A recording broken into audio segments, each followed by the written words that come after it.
This is the second lecture on DSP,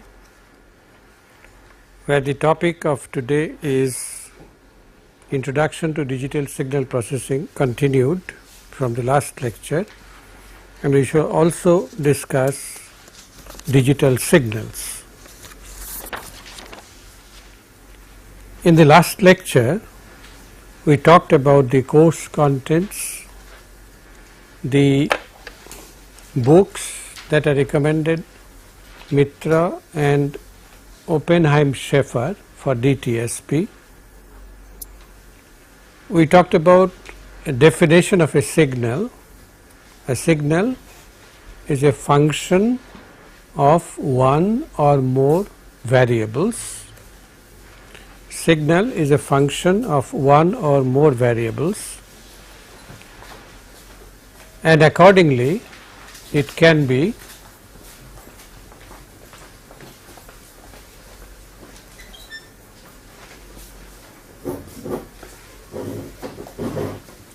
a one-dimensional signal, two-dimensional signal, or multi-dimensional.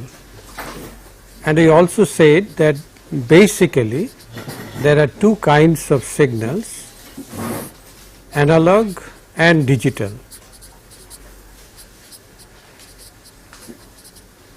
Analog can be continuous time CT or discrete time DT. A discrete time signal is not a digital signal. A discrete time signal is one in which the amplitude is a continuum. Amplitude is not discretized. On the other hand, the time is discretized. This signal is still analog only when a discrete time signal is passed through an A to D converter that it becomes a digital signal. Okay. So, there is a difference between analog digital, and in analog we can have two kinds of signals, continuous time and discrete time. And then we also emphasize the need for processing, why one should process a signal.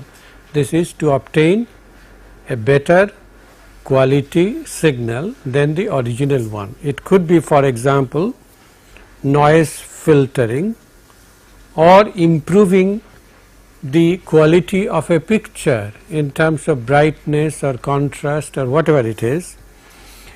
And we said that the signal processing that one can make again can be of three types. You can have analog signal processing or digital signal processing or mixed signal processing.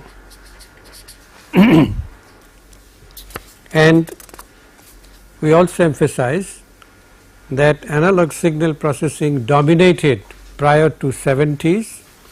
Between 70 and let us say 2000, it is basically digital signal processing which got a dominance over analog, and the current trend is to have mixed signal processing, namely a combination of digital and analog. The next question that we talk about is, why digital signal processing? Why can't we do with analog signal processing only, because most of the signals in practice are analog. Now, DSP should be the natural choice if the signal is digital. For example, the rainfall data at Delhi over the last 20 years, on which is based the prediction for the next year. Predictions fail, sometimes they fail miserably as it has this year, but the data that you collect is a digital data. 1980 so many inches, 1981 so many inches. Now, the amplitude can be a continuum. So, it is a discrete time, but the amplitude or the number of inches of rainfall can also be coded if you so desire. If you want to do DSP, then the amplitude or the height of rainfall can also be coded. But you see the time is discretized 1980, 1981, 82. There is nothing between 80 and 81. There is nothing like a 1980.5 or 1980.41.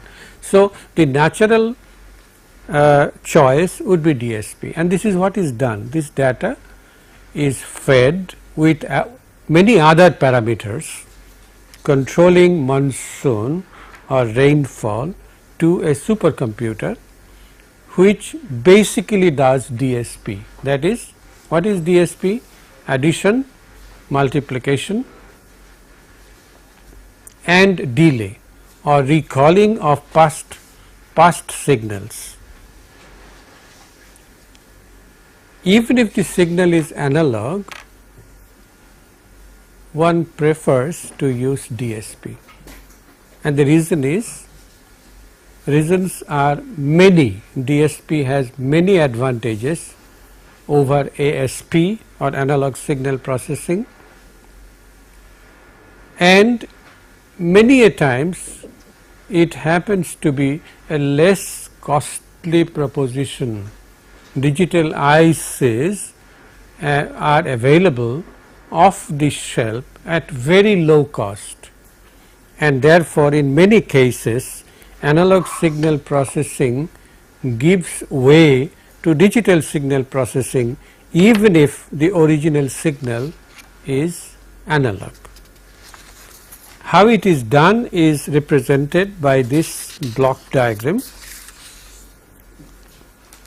where the input is analog, it is an analog input. Then we have a sample and hold device, which basically consists of a switch which samples the data, samples the analog signal, but it holds it for some time so that it can be converted to a digital form, because conversion from analog to digital requires time, and during that time the signal must be held constant. Then after the A to D you get a coded signal, that is most usual form is binary, which is then processed by a digital processor. What basically this does is combination of signals by multiplication, by addition and by recalling past signals, that is through delays. There are basically three operations: delays, multiplication and addition. So, this is what the digital processor does. It is a very simple device. It simply performs three operations. I repeat: addition, multiplication. Multiplication is repeated addition, only two signals at a time, and subtraction is also a form of addition with one of the signals negated or the sign bit is changed. So, in a sense there is no integration, there is no differentiation, there are no complicated operations which limits the usefulness of analog processing. And then the output of the digital processor is also a digital output, is also a sequence of numbers, and in order that this output be useful, you must convert back to an analog form. So, you have a D to A converter or a digital to analog converter.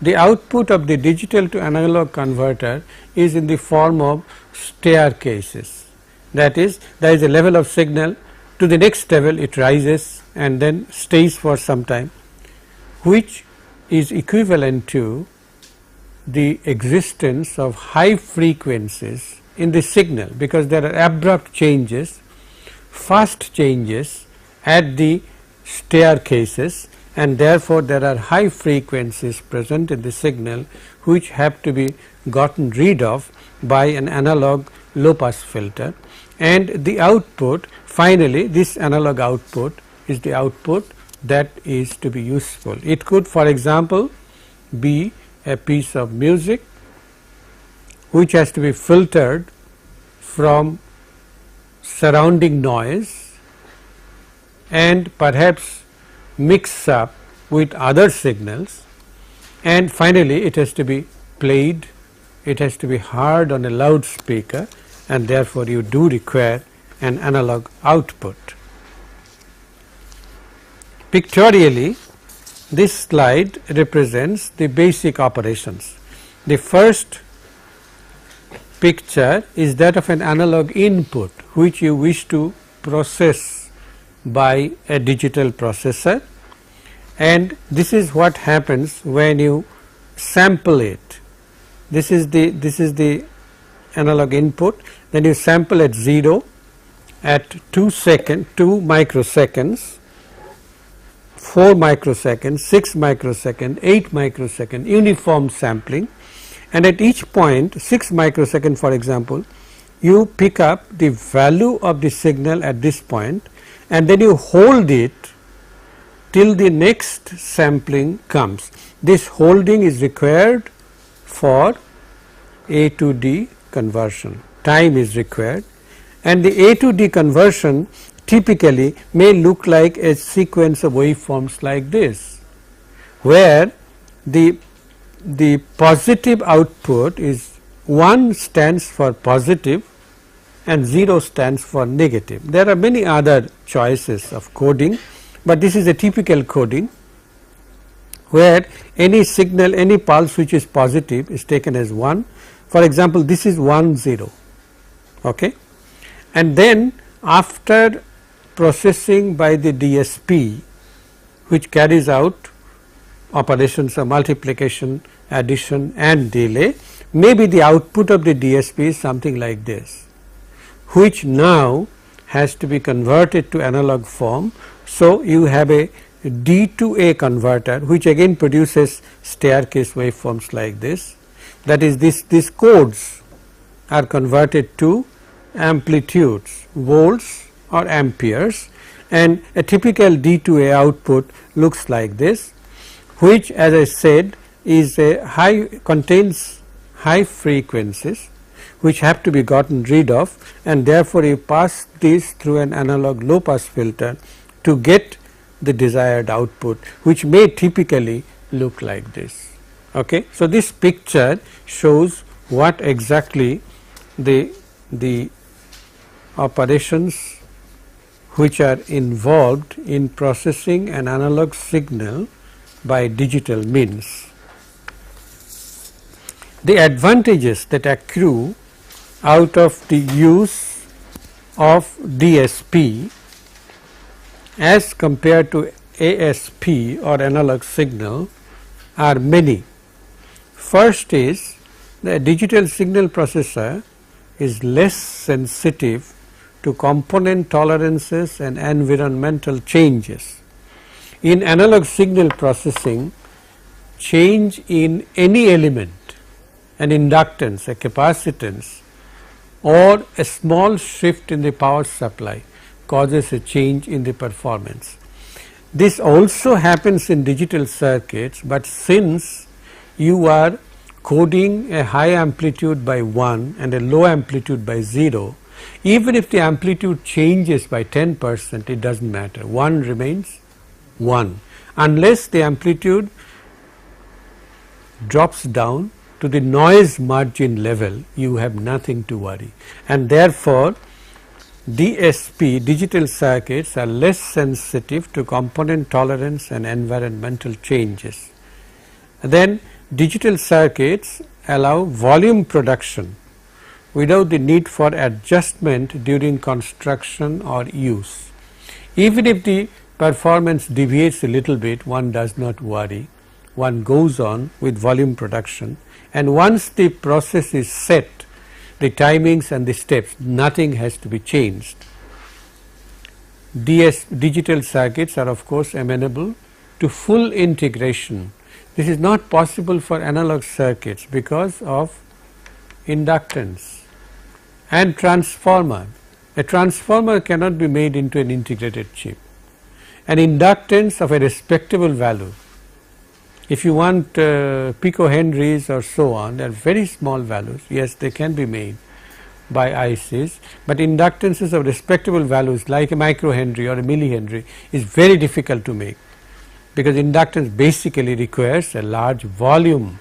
Inductance is flux per unit current, and in order to generate flux you require space. You cannot generate a large amount of flux in a small space unless the magnetic permeability is astronomically high. Okay. It also depends on permeability. Very high permeability materials are not available, and therefore analog circuits are not amenable to full integration. Inductances and transformers have to be outside the chip. In digital signal processing, accuracy can be increased almost indefinitely by increasing the word length. Of course, the cost also rises. As you put more number of bits, you have to pay more, but the accuracy increases. In a in a analog signal processor, the dynamic range is limited by the power supply. You know, in an op amp, in an operational amplifier, the output cannot exceed plus VCC or minus VCC, it gets saturated. In digital signal processing, since we are handling numbers, there is no question of saturation. We can handle as large numbers as possible, and if fixed point if fixed point does not do the job, use floating point with characteristic and mantissa stored in separate registers, and you can handle very large dynamic range. This is not possible in analog signal processing. And the same processor can do multiple jobs.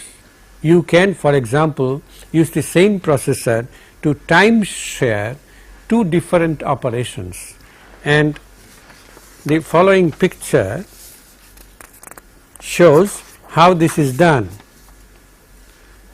The upper signal is one which exists only at 0 seconds, 2 microseconds, 4 microseconds, 6 microseconds, and so on. The space in between, you can put in another signal. This is time multiplexing. You can put in a signal at 1 microsecond, 3 microsecond, 5, and so on and so forth.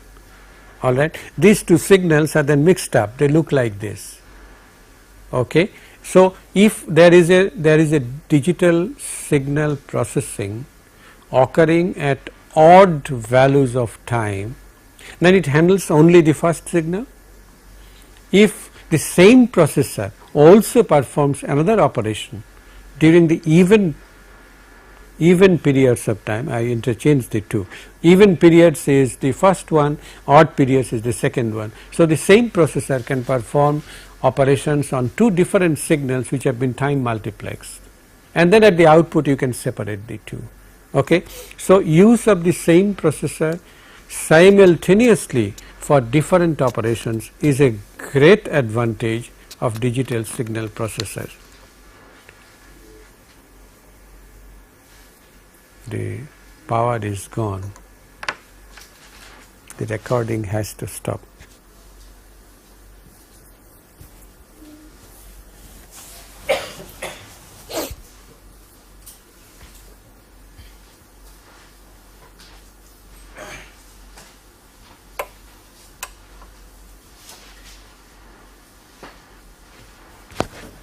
Shall have to wait.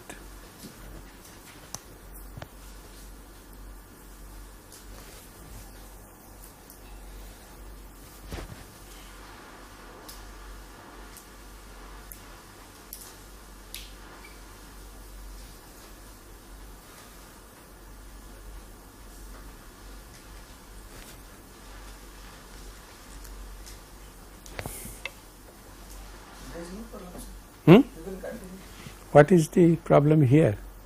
No, our system they are working on UPS. I see. So, there is no problem in recording. Okay, wonderful. You give me a signal, Mr. We can start right now, sir. Okay. So, time multiplexing is one of the great advantages of DSP. You cannot do it with ASP if you mix two signals, because in analog signal processing it is a continuous time signal or discrete time, but if one mixes with the other, there is no way you can separate them. Continuing the advantages of DSP, a digital signal processor can be very easily adjusted for a different characteristic by simply changing some numbers, some coefficients. This can also be done in analog signal processing by varying a resistor or a capacitor or an inductor, but changing a number is much simpler than changing or varying an inductance, for example. It is a very elaborate procedure, changing an inductance. Varying a capacitance is not a problem, but then you have problems of contacts, you have problems of environmental changes and so on and so forth. Similarly, resistors, the potentiometer contact gradually wears off due to mechanical. There is nothing like this, you simply change a number, one of the coefficients, and then you get a different characteristic. In adaptive filters, in variable cutoff filters, this is required. One of the major and dominant advantages of DSP is that exact linear phase systems can be designed. This is not possible in analog signal processing. This has been a dream of communication engineers to get exact linear phase. Exact linear phase means there is no delay distortion. We shall come back to importance of linear phase in a later lecture, in more than one lectures, but this is one of the major advantages of DSP, that it can attain exact linear phase and therefore it permits processing without any delay distortion. One of the advantages of DSP is also that different parts of the signal processor can work at different rates. That is, the sampling rate can be different in different parts of the processor, and there are well established techniques for changing one sampling rate to another and vice versa. You can sample up or sample down without any problem. This facility is not possible in analog signal processing. When two amplifiers are cascaded, nominally the gain is the product of the two gains. However, this is not invariably the case in practice, because one amplifier loads the other. As soon as you put a loudspeaker at the output of your power amplifier, unless it is perfectly matched, the power amplifier output goes down. There is no such problem in cascading to digital circuits, provided you do not exceed the fan out of the circuit. So, there are no loading problems due to cascading. Digital signals can be easily stored in magnetic tapes and discs, including optical disc, for as long as one likes. No problem in storage, and very low frequency signal processing is possible with ease. At low frequencies in analog signal processing, inductance poses a problem. There is no such problem in digital signal processing at very low frequencies.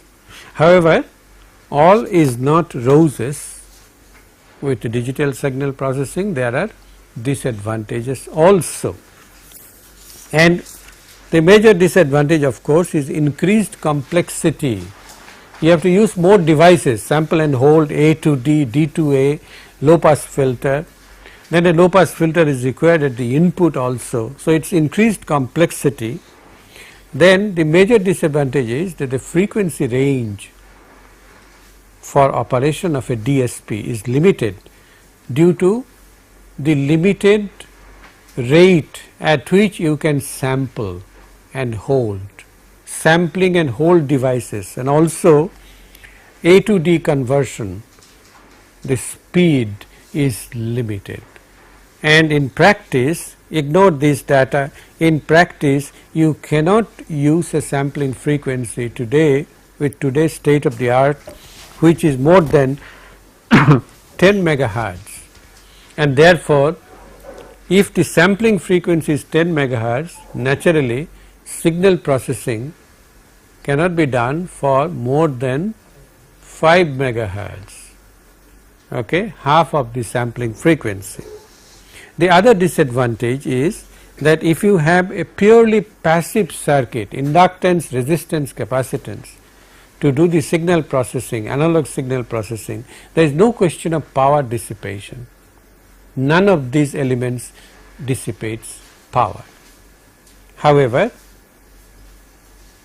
is that correct? None of these elements dissipate power. The resistance dissipates. Resistance does dissipate, but it is much less as compared to the power drawn by digital circuits and dissipated in the active devices, the transistors. Okay. A typical AT&T DSP32C processor, which contains 405,000 transistors, dissipates 1 watt. There are no such problems with LC circuits. If you do not use resistors, LC circuits dissipationless, but even then one does use the DSPs because of their other dominant advantages.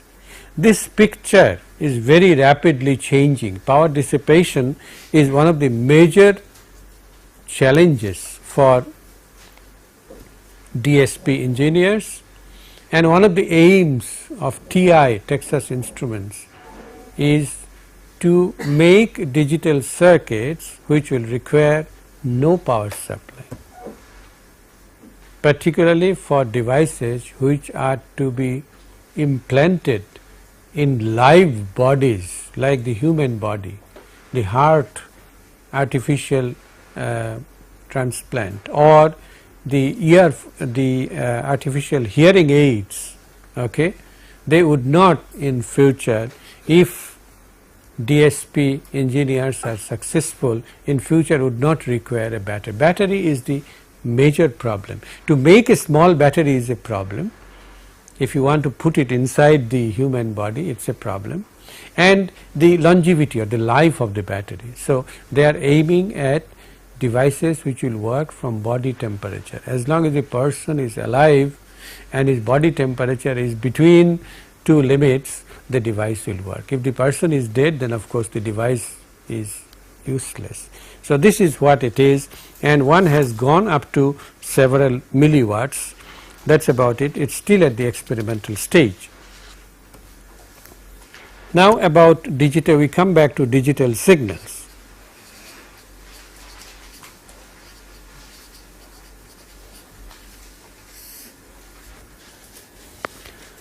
Well, a digital signal is obtained from an analog signal by sampling. So what you get here is XA of NT. This is not a digital signal, it is an analog discrete time signal. It exists only at capital T, twice T, so on and so forth, but its amplitude can be continuum. Then you feed it to an A to D, and what you get at the output is a truly digital signal, which we indicate, which we give a symbol of X of n. The subscript A is lost because it has become digital, and capital T in the process is lost. Lost in the sense that when small n becomes a variable, small n can take integer values only, positive and negative, and each integer value in the corresponding discrete time signal corresponds to the integer multiplied by the sampling interval. So capital T is lost in the digital signal, but if the signal was derived from an analog signal, then capital T has to be kept in mind. One way of interpreting x of n is that capital T has been normalized to 1 second. Capital T has been normalized to 1. However, it is a beauty of DSP and discrete time signal processing DTSP that the mathematical techniques for handling discrete time signals and digital signals are the same. There are difference equations, Z transforms, Fourier transforms and so on and so forth, they are the same. So, whether the dependent variable is a continuum like x n t or a discrete amplitude like x of n, the techniques are the same, and therefore, we shall use x n t and x of n interchangeably. We shall always take that the signal has been discretized in time as well as amplitude. And this capital T, the sampling interval, is obviously the reciprocal of the sampling frequency 1 by f subscript s. This is the symbol that we shall use for the sampling frequency, and as you shall see later, our signal processing must be limited to half of the sampling frequency. We can't go beyond that. Obviously, then digital signal is a sequence of numbers, and the sequence sometimes is simply represented as x of n, where n takes values theoretically from minus infinity to plus infinity, but at intervals of 1, minus 10,000, then minus 9,999 and so on and so forth. Or to show that it is a sequence, we sometimes give the symbol of x of n within within curly brackets. Okay. For example, we can have a signal like, let us say 0, minus 1, 1, 2, minus 2 and so on. I am writing it ordinary arithmetic, but I have taken them to be coded, that is quantized into integer numbers. In this is a sequence. In this sequence, how is n indicated? What is the value of n? N equal to 0 is indicated through an arrow, and one writes n equal to 0. Then it describes the complete signal. X of n equal to this, it means that n equal to plus 1 the value is 2, n equal to plus 2 the value is minus 2, n equal to minus 1 it is 0, n equal to minus 2 it is minus 1 and so on and so forth. So, this is a complete description and representation of the signal. We shall not write binary numbers here, we shall write the integer equivalent of the number. The sequence is not necessarily real, it can be complex. This is a real sequence, but we can have a sequence like 1 plus j, 2 minus j2 and so on and so forth. For example, if you want to derive an analytic signal as you know has a real part and an imaginary part, which simply means that these signals are orthogonal to each other. The imaginary part actually is also a real signal which is orthogonal to the real part, and therefore, the signal can be real or complex. The length of the sequence is the total number of samples in the sequence. If this goes to minus infinity and if this goes to plus infinity, then obviously it is an infinite signal, doubly infinite, it goes to the right and goes to the left also. But suppose we have a sequence 1, 2, 3, 4 with this as n equal to 0, then obviously it is a finite length sequence. the length of the sequence is equal to the number of samples in the sequence. That is, the length of this signal is 4. Although small n is 0, 1, 2, 3, small n ends at 3, that is capital N minus 1, n equal to 0 to capital N minus 1 will make a length of capital N, because there is a sample at small n equal to 0. A sequence, if it exists from some value of n, let us say n equal to n1, and goes to the right up to any value that one likes, but on the left the sequence is all 0. N1 can be anything, N1 can be 0, minus 1, plus 10, whatever it is. Then the signal exists to the right only, and therefore it is called a right sided signal, right sided signal.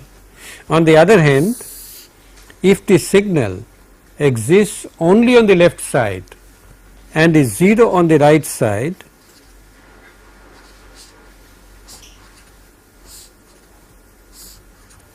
and so on, this is called a left sided signal. All right. A signal in general can be a combination of left sided and right sided. Okay. A signal can be a combination of left sided and right sided, provided it is what length? If it is finite length, then you can always view it as a right sided or left sided. If it is infinite length, then obviously it is a combination of right sided and left sided signals.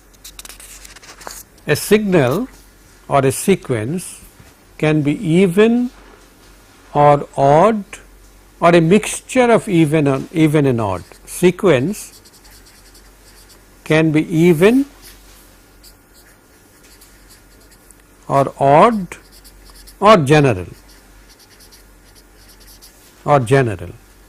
An even sequence is one whose left side is mirror image of the right side. For example, if you have, let us say, n equal to 0 here, then you have n equal to 1 and n equal to minus 1 is this, same amplitude.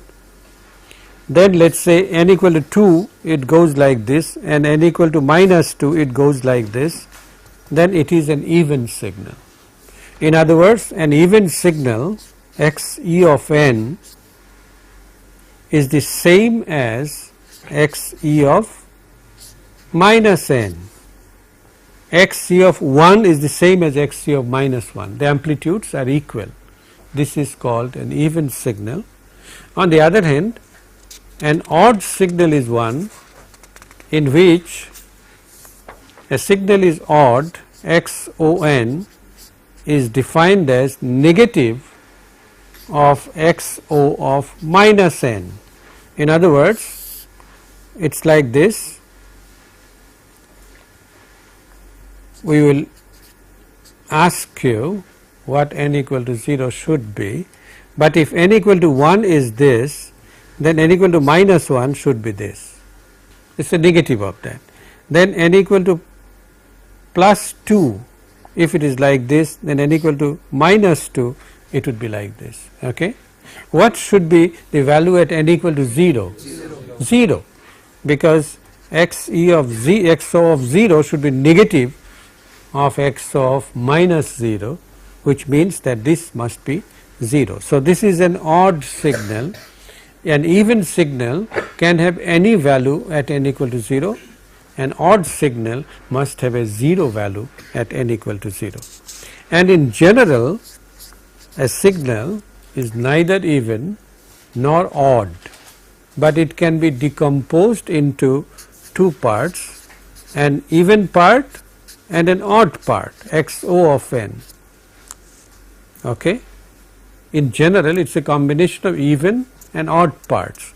And if you want to find out the even part, it is very easy. X e of n, you just put n equal to, you just replace n by minus n, then you get x of n plus x of minus n.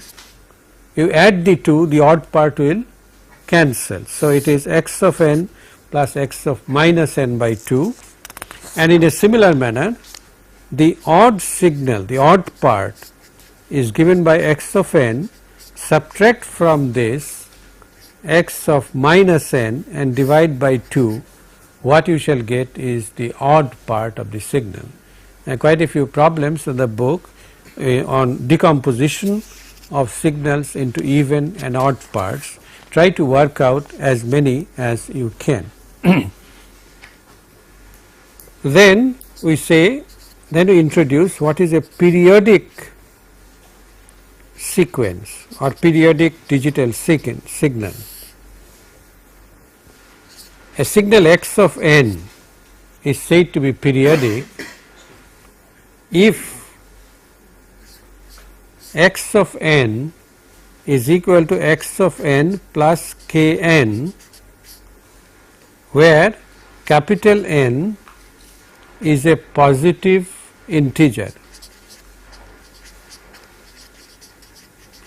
which means that x of n repeats after every capital N samples. All right, this is called a periodic signal, and smallest n, smallest capital N for the validity of this relation is called the period.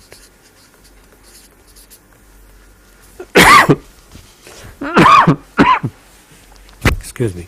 The period therefore has no dimension. It is not in seconds or microseconds, it is a pure number. That is, it indicates the number of samples after which the sequence repeats. Why is it the smallest n? Suppose 20 is the period, then this repetition will occur for 40 also, for 60 and so on and so forth, but the repetition will not occur for 10. All right. So, the smallest value of n for which this relationship is valid is called the period of the periodic signal or sequence. We will show a little later that while a cosine omega t or a sine omega t is always periodic, this is not true about a cosine omega 0 n or a sine omega 0 n. We will show a little later that this is not the case. Then we define what is a bounded sequence. A sequence x of n such that the magnitude of x of n, whether x of n is real or complex, positive or negative, if the magnitude is bounded less than equal to some number capital M, which is less than infinity, bounded means less than infinity for all n, then x of n is said to be a bounded sequence. Then if the summation of magnitude x of n over its total length, in general from minus infinity to plus infinity, if this summation is bounded, if this summation is bounded less than equal to some number capital P which is less than infinity, then x of n is said to be an absolutely summable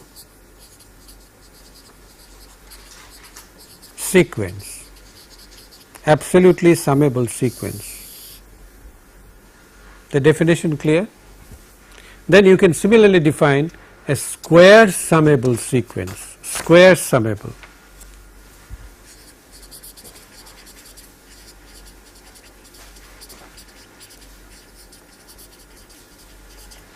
square summable sequence is one in which the magnitude squared is summed up from n equal to minus infinity to plus infinity, and if this is less than or equal to some number q which is less than infinity, then it is called, x of n is called a square summable sequence.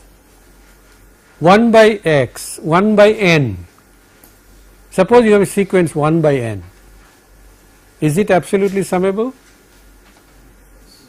No, because 1 by 0 is infinity. Is it square summable? No, 1 by infinity is square, 1 by 0 squared is infinity squared, so it is not. So, this is called a square summable sequence, and you notice that this represents the energy of the sequence, okay, square of the amplitude, square of voltage with 1 ohm resistance is energy, square of current with 1 ohm resistance is also energy. So, in similarity with that, the energy of the sequence is defined as magnitude x n squared summed up over all the samples. So, a square summable sequence can also be called alternatively a finite energy sequence. Finite energy sequence. A sequence may or may not be square summable. Okay. Then we talk about, exactly as in analog signals, we talk about an average power. We have defined what is energy, and power is energy per unit time. Power is energy per unit time. In similarity with that, what we do is we find out the energy over a certain length, let us say n equal to minus capital K to plus K.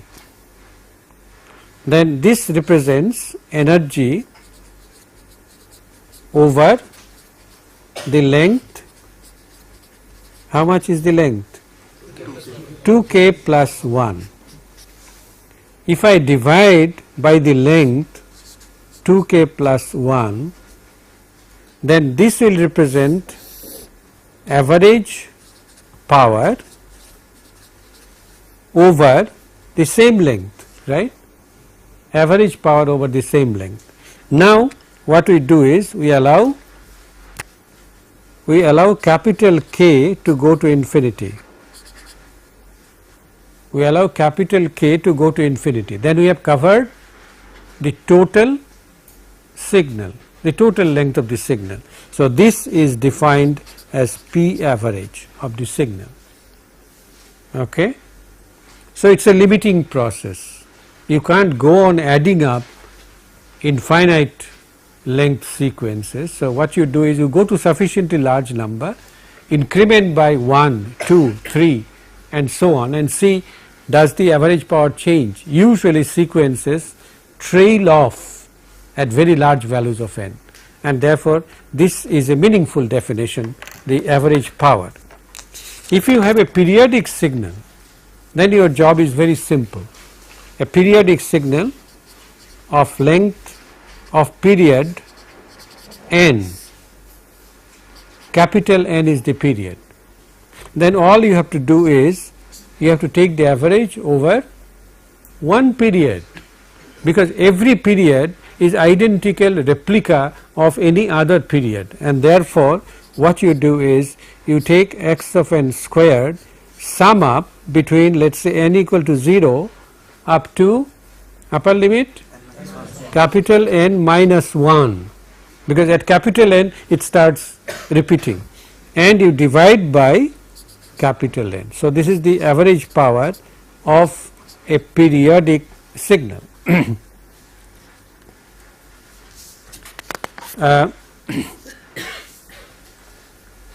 We have defined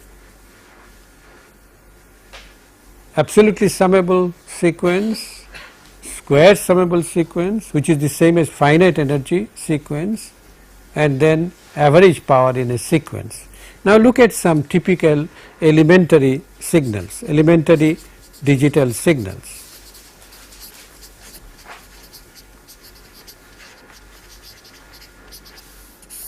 The most elementary signal is the delta n, and it is defined as 1 for n equal to 0, 0 n not equal to 0. In other words, its diagram shall be just one sample of amplitude 1 occurring at n equal to 0, and it is 0 on either side. This is the most elementary signal that one can think of. It is called a digital impulse, Now if you compare with the analog impulse delta t is quite complicated as compared to delta n. How is delta t defined? It exists at t equal to 0 only, and the amplitude there is infinitely large. Now infinitely large does not mean anything. You must define infinity, otherwise the function will be useless for us. So delta t is defined as integral delta t dt from 0 minus to 0 plus, that is the area under the curve, is 1. This creates a lot of problems because it is not a function in the ordinary sense. It is an unlimited function, the amplitude cannot be defined. It can be defined only in terms of the area. However, there is no such problem in a digital signal. It is very simple. The amplitude is 1 at n equal to 0, it is 0 everywhere else. A combination of such impulse functions gives rise to a digital step u of n, and u of n is a signal which is 1 for n greater than equal to 0,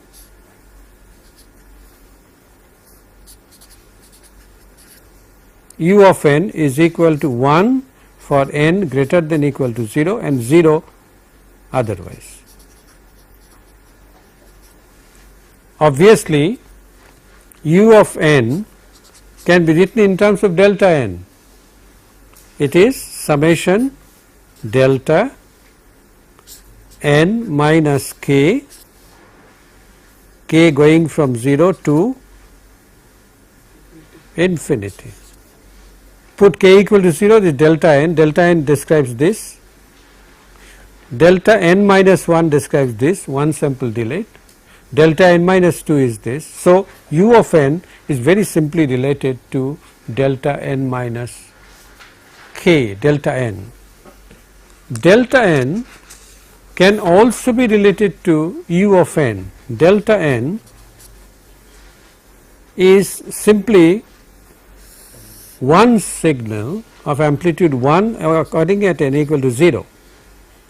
Now all the rest are 0.